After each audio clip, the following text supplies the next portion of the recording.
Hey yo, what's up? Today I'm going to be discussing what I think are the most disturbing Pokedex entries. Do you guys ever actually take the time to look at these things? Most of them are cute and innocent, but some of them are just awful.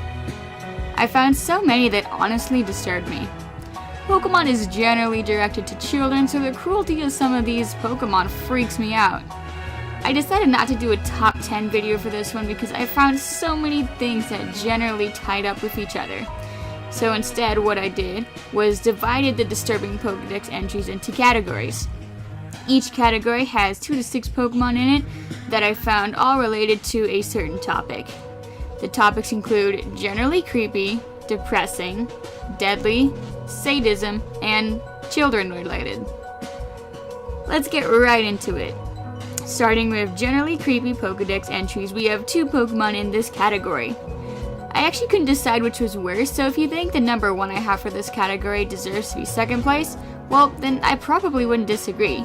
They were both so on such a creepy level that I'm not sure which was worse. Let's just give it a start and say this one came in second place. Lampent. When you look at Lampent, it's actually kinda cute. But when you read its Black 2 and White 2 Pokedex entry, you will see it in a whole nother light. Pun intended. The Spirits absorbs the fuels its balefire. It hangs around hospitals waiting for people to pass on. This is seriously creepy. Lampent waits at hospitals for you to die, so that way it can take your soul. What was Pokemon thinking? Imagine a little kid whose grandfather is at the hospital, so it plays Pokemon to find some sort of sense of comfort. One day, he catches a Lampent for the first time and excitedly reads the Pokedex entry, only to burst out crying after he thinks Lampent might take his grandfather's soul. Maybe the scenario is a little far-fetched, but just imagine. And do you know what else is interesting? The entry says Lampent hangs around hospitals. The only hospitals in Pokemon that I'm aware of are the Pokemon Centers. So every time you take your Pokemon to be healed, just know you are not alone. Number 1. Cacturn. In Pokemon Sapphire and Alpha Sapphire, this is its Pokedex entry. If a traveler is going through a desert in the thick of night, Cacturn will follow in a ragtag group. The Pokemon are biding their time, waiting for the traveler to tire and become incapable of moving. So it's a Pokemon trainer's mission to travel around the world and catch them all, right? Well, the majority of your Pokemon regions, if not all, come with some sort of desert. Meaning half of the 10-year-olds trying to complete their journey won't make it through. Why? Because at some point when you have to cross the desert, you're gonna get tired and Cacturn is gonna freaking jump on your ass. The entry doesn't even say why. It might be hunting you for food or simply just for the kill. Just, Jesus, what was this Pokemon thinking? Now for our next category, depressing. The depressing Pokemon are generally, that we're going to cover, are going to be based off their personality, background, and or feelings. There are 5 Pokemon in this category. Blah. Looking at some of the new Pokemon for Sun and Moon, there are quite a few here that are already disturbing.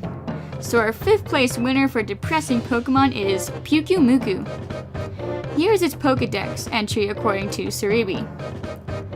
Due to their appearance and their lifestyle, Pyukumuku are considered unappealing to tourists. Part-time work checking Pyukumuku back into the sea is available at tourist beaches. But no matter how far they are thrown, Pyukumuku will always return to the same spot. Once a Pyukumuku finds a place that it likes, it won't budge from it. If someone moves it away, back it comes to the same spot. If it runs out of food to eat in that spot, it'll stay there and starve. The people of Alola found this so pitiful that they developed a tradition of checking Pyukumuku back into the food-rich sea whenever they come across a thin-bellied Pyukumuku. Pyukumuku are covered with a slippery, viscous, fluid that has a moisturizing effect. Pyukumuku can stay on land for a week without drying out. The people of Alola use this fluid for skincare products. Pyukumuku hate to have their spikes and mouths touched, and if you step on one, it'll hurl out its fist-like inner organs to strike at you. This is awful! Why? Such a cute thing, but it's so sad. I mean, why? Pyukumuku will literally starve itself just to stay comfortable. I can't tell if this is lazy or a dedicated Pokemon to its special spot. Not only is there the whole starvation thing, but there's also the fact that when you attack its inner organs, if this means what I think it means, then it's like a bee. If it stings you, it dies. Just awful. Number 4. Bannock. I'm sure you've heard the sad story of Bannock, but if not, then here's its Pokedex entry. An abandoned plush doll became this Pokemon. They are said to live in garbage dumps and wander about in search of the children that threw them away. So, this Pokemon wasn't even supposed to be a Pokemon to start with. It was an abandoned doll. So, if Bannock is an abandoned doll, why do all of them look the same? Don't all dolls look different? If they all look the same, then it means that they must have all been the same type of doll. Perhaps a cursed doll? Ones that are all destined to be abandoned? And also, Bannock's seeking the children whom disowned them? So, wait, is it seeking them to love them again, or is it seeking them for revenge? This Pokemon reminds me of stories of abandoned dogs. I mean, those poor things. Luckily for dolls, they can't starve unlike dogs. Now ask yourself, have you lost or forgotten a certain doll from your childhood? No clue where it is? You better hope it doesn't know where you are either. Number 3 is another Alolan Pokemon, Mimikyu. Despite its Pokedex entry, it actually has a lot of fans already. However, for this judgment, I'm not taking into account the love of the fans, and I'm going to be solely going off of its Pokedex entry. Here it is according to Cerebi. Mimikyu lives its life completely covered in its cloth and is always hidden. People believe that anyone who sees its true form beneath the cloth will be stricken with a mysterious illness. People in the Alola region are convinced that you must never try to peek beneath its covering. Mimikyu's health fails when it's bathed in the rays of sun, so it prefers to stick to the dark places. It's rumored that the reason it covers itself with a cloth is to avoid sunlight. The rising popularity of Pikachu-styled merchandise around 20 years ago is the reason that Mimikyu makes itself look like a Pikachu. In fact, this Pokemon is dreadfully lonely. And it thought it would be able to make friends with humans if only it looked like a Pikachu. Let's just completely ignore the first part of this Pokedex entry, despite how questionable it is. Instead, let's focus on the bottom portion, which actually displays what makes a Pokemon so depressing. In fact, this Pokemon is dreadfully lonely, and it thought it would be able to make friends with humans if only it looked like Pikachu. This Pokemon is relatable to generally everyone. How many of you had to change yourself in order to be liked by people? How many of you went through a time where you didn't know how to love yourself for who you are? How many of you are still in this time of your life? You can be the most popular person but have no idea who you are because you have been pretending to be someone else for so long. This is Mimikyu! It dresses up like a Pikachu in order to make friends. If it didn't, it feels like it probably wouldn't have any. How depressing is that? Nintendo takes a real-world problem and makes it into a Pokemon. That is just... oh man, I can't. This is sad. Number 2, Bagon. I'm really trying not to cry here. Here's the entry from Pokemon Ruby. Bagon has a dream of one day soaring in the sky. In doomed efforts to fly, this Pokemon hurls itself off cliffs. As a result of its dives, its head has grown tough and hard as a tempered steel. This Pokemon jumps off cliff because it wants to fly! This is awful! Why? No! Stop the monstrosity! Ah! Who even came up with this? Maybe its head becomes harder, but this is just horrible! What if one time it doesn't survive? Then it'll never have the chance to evolve and actually fly. This is, I can't even. For anyone who has a Bagon, keep your eye on that crazy little shit. Ugh. Number 1. You guys were all expecting this and you know it. Since Gen 1, this Pokemon has had the most depressing fan art and story. Cubone. Cubone pines for the mother it will never see again. Seeing a likeness of its mother in the full moon, it cries. The stains on the skull the Pokemon wears are made by the tears it sheds. When it thinks of its dead mother, it cries. Its crying makes the skull it wears rattle hollowly. Where's the skull of its deceased mother? Its cries echo inside the skull and come out as a sad melody. There are a ton of Pokedex entries that all say the same thing. Cubone is always going to be an orphan that wears its mother's skull to remember her. There are a number of theories on that try to explain this. One of them being that Cubone's mother was actually a Kangaskhan that died. Because Cubone didn't get the nurturing it needed, it developed differently and adapted, which is why it didn't grow up to be a Kangaskhan. However, in Pokemon Origins, you can clearly see in one episode when Red is trying to save Mr. Fuji, I think his name was. Anyways, he owned a Cubone whose mother was a Marowak that died because of Team Rocket. So the two theories kind of contradict. However, it is very unlikely for every single Cubone's mom to die. So I'm kind of leaning towards the Kangaskhan theory. But in general, the Pokedex entries for Cubone are just downright depressing. This Pokemon never gets over its mother, and I wouldn't expect it to.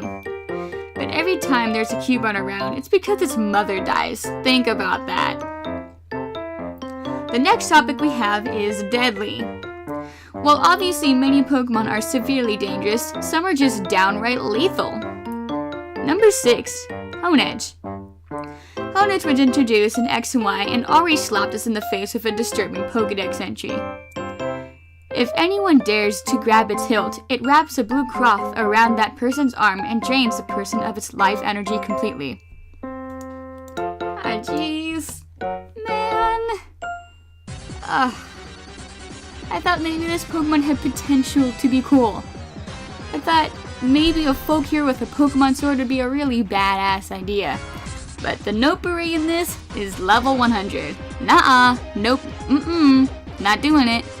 Just, this Pokemon, if you grab its hilt, will menacingly wrap its cloth around you and drain your life right out of you. I can't. Ugh. Blah. You're gonna kill me. Stay away, Honedge. Ugh. Number 5. Aww, look at the cute fishy. It's so graceful and pretty. And stay away from me. Its Pokemon Sapphire entry is, although Gorebyss is a very picture of elegance and beauty while swimming, it is also cruel. When it spots its prey, this Pokemon inserts its thin mouth into the prey's body and drains the prey of its body fluids. Oh my god. Just this Pokemon, what the hell? I don't know. I know Pokemon are supposed to be like animals, but no censorship for our young players. Survival of the fittest is definitely at work here. Just, at least all Honedge did was suck the life out of you, not your body fluids. Ag! It's just gross. Number 4. Cofagrigus. Looking at this Pokemon, it's already creepy, but that's to be expected from a ghost type. This one, however, could actually kill you. Here's its Pokedex entry. It has been said that they swallow those who get too close and turn them into mummies. They like to eat gold nuggets. Psh! You thought traveling through the desert would be hard in other regions was bad because of Cacturn. Imagine trying to travel the desert in Unova and running into these asses. Cofagrigus is like, no bro, I need my space. Give me my space, bro. Don't do it. Don't you do it. Don't you do it. Fuck you, you're a mummy now. And what was even the point of that last part of the entry anyhow? They like to eat gold nuggets? Hey Coffergigas, why don't you introduce yourself? Hi, my name is Coffergigas. I like to murder people, swallow them up and turn them into mummies. Oh yeah, my favorite food is nuggets. Oh my gosh. Number 3. Haunter. By licking, it saps the victim's life. It causes shaking that won't stop until the victim's demise. In total darkness, where nothing is visible, Haunter lurks silently, stalking its next victim. Its tongue is made of gas. If licked, its victim starts shaking constantly until death eventually comes. Haunter is a dangerous Pokemon. If one beckons you while floating in darkness, you must never approach it. This Pokemon will try to lick you with its tongue and steal your life away. Every single one of these are downright creepy. Not only that, but Haunter is portrayed as a threatening and demonic Pokemon, when in the anime he's depicted as a trickster. And wait, didn't they say that if licked by Haunter you will die? Wait a minute, something isn't right here. Number 2. Yveltal.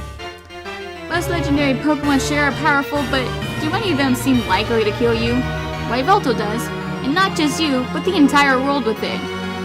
When its life comes to an end, it absorbs the life energy of every living thing and turns into a cocoon once more. So, basically when Yveltal is supposed to die, he's all like, nah, don't feel like dying today. Just let me kill everybody else and steal their life energy so I can take a long nap in my big-ass cocoon. What bothers me most is that the Pokedex entry says, once more, meaning it's happened before. And how would anyone know this exactly? Well, clearly Yveltal is the most deadly of the Pokemon. It's in second place because the video is supposed to be about disturbing entries. Well, yeah, I separated them into categories. The main focus is disturbing, which is exactly why this Pokemon comes up next. Number 1. Palossand. Once again, the Alola region surprises us with another disturbing Pokedex entry. While Palossand is number 1, let's first look at its pre-evolution, Sandygast. A Sandygast emerges when the grudges of Pokemon and other creatures soak into the sand after they fall in battle. In essence, it's a possessed lump of sand. If you heedlessly grab a Sandygast shovel, you'll fall under the Pokemon's control. A Sandygast uses its power to manipulate children into gathering sand to increase the size of its body.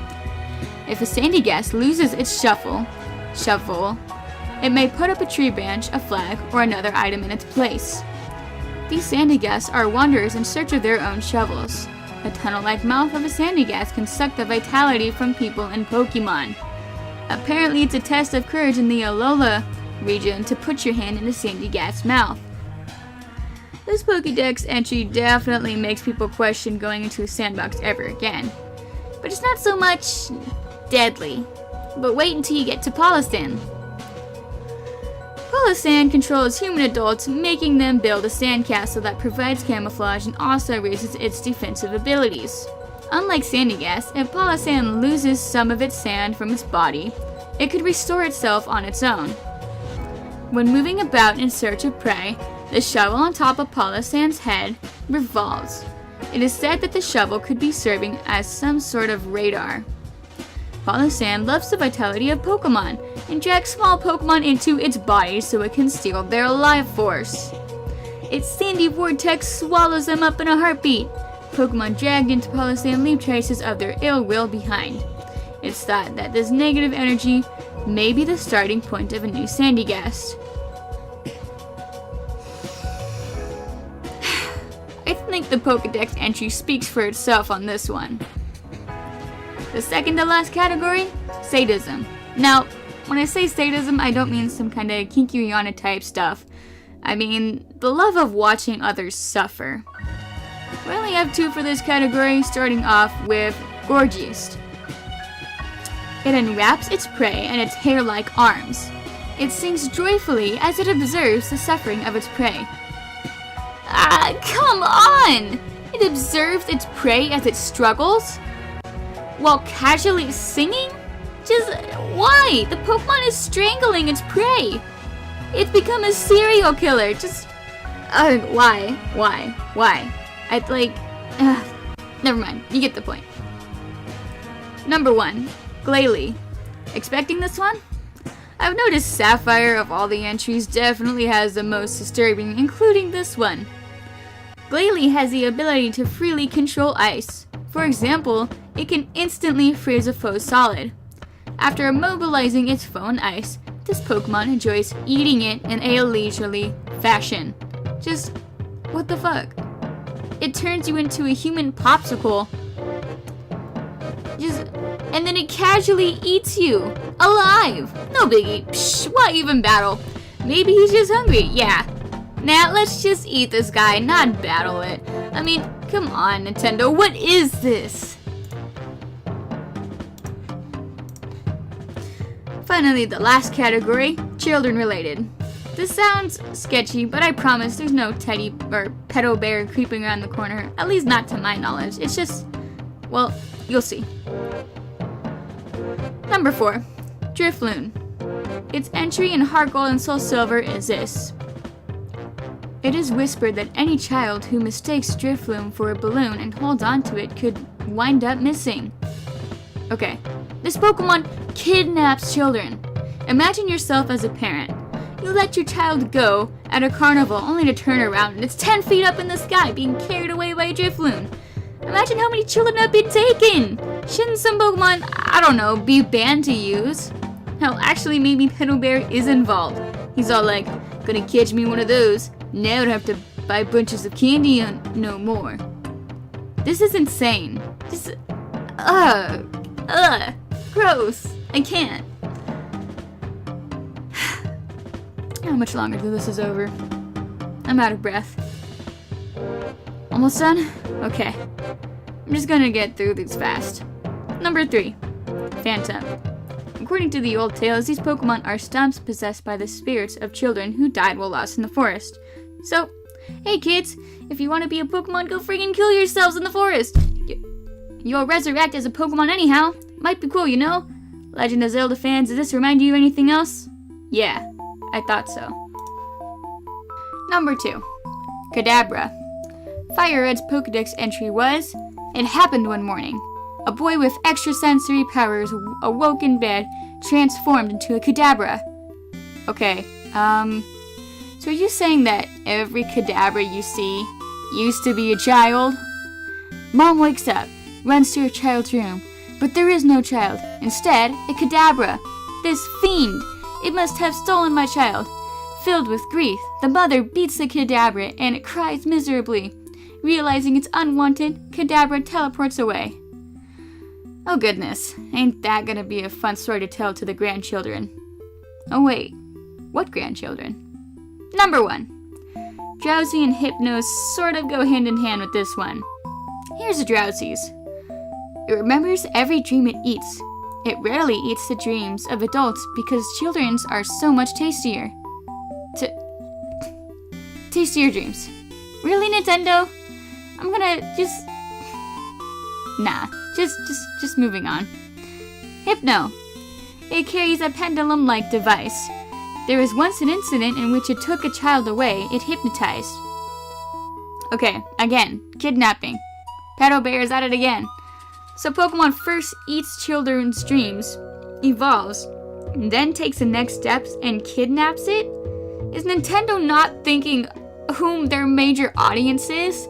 Are they seriously putting crap in there just like that, where a young innocent mind of a child can see it and be scarred for life? Okay, that's all I'm gonna say. Well, thanks guys for watching this seriously long video.